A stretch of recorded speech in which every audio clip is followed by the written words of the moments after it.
في الكافي عن أبي بصير قال: سمعت أبا جعفر عليه السلام يقول: كان على عهد رسول الله صلى الله عليه وآله مؤمن فقير شديد الحاجة، وكان هذا الفقير ملازما لرسول الله صلى الله عليه وآله عند مواقيت الصلاة كلها، لا يفقده في شيء منها. فاشتد غم رسول الله لسعد، فعلم الله سبحانه وتعالى ما دخل على رسول الله من غمه لسعد، فأهبط عليه جبرائيل عليه السلام ومعه درهمان، فقال له: يا محمد، صلوا على محمد، إن الله قد علم ما قد دخلك من الغم لسعد، أفتحب أن تغنيه؟ فقال النبي: نعم.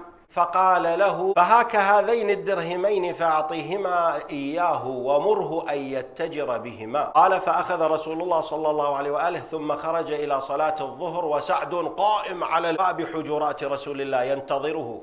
فلما رآه رسول الله صلى الله عليه وآله قال: يا سعد، أتحسن التجارة؟ فقال له سعد: والله ما أصبحت أملك مالا أتجر به، ما عندي فلوس. فأعطاه النبي صلى الله عليه وآله درهمين وقال له: اتجر بهما وتصرف لرزق الله. فأخذهما سعد ومضى مع النبي صلى الله عليه وآله حتى صلى معه الظهر والعصر. فقال له النبي: قم فاطلب الرزق فقد كنت بحالك مغتما. شوف النبي الرؤوف.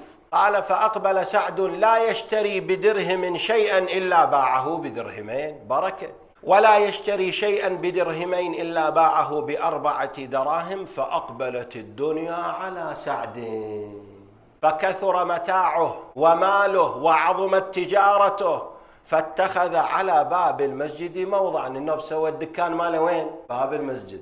وكان رسول الله صلى الله عليه وآله إذا أقام بلال للصلاة يخرج وسعد مشغول بالدنيا، لم يتطهر ولم يتهيأ كما كان يفعل قبل أن يتشاغل بالدنيا. فكان النبي يقول: يا سعد، شغلتك الدنيا عن الصلاة؟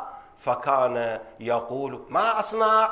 أضيع مالي؟ هذا الرجل قد بعته فأريد أن أستوفي منه، وهذا الرجل قد اشتريت منه فأريد أن أوفيه. فدخل رسول الله صلى الله عليه وآله من أمر سعد غم أشد من غمه بفقره، فهبط عليه جبرائيل فقال: يا محمد، إن الله قد علم غمك بسعد، فأيما أحب إليك حاله الأولى أو حاله هذه؟ فقال له النبي: يا جبرائيل، بل حاله الأولى أحسن، قد أذهبت دنياه بآخرته. فقال جبرائيل: إن حب الدنيا والأموال فتنة ومشغلة عن الآخرة.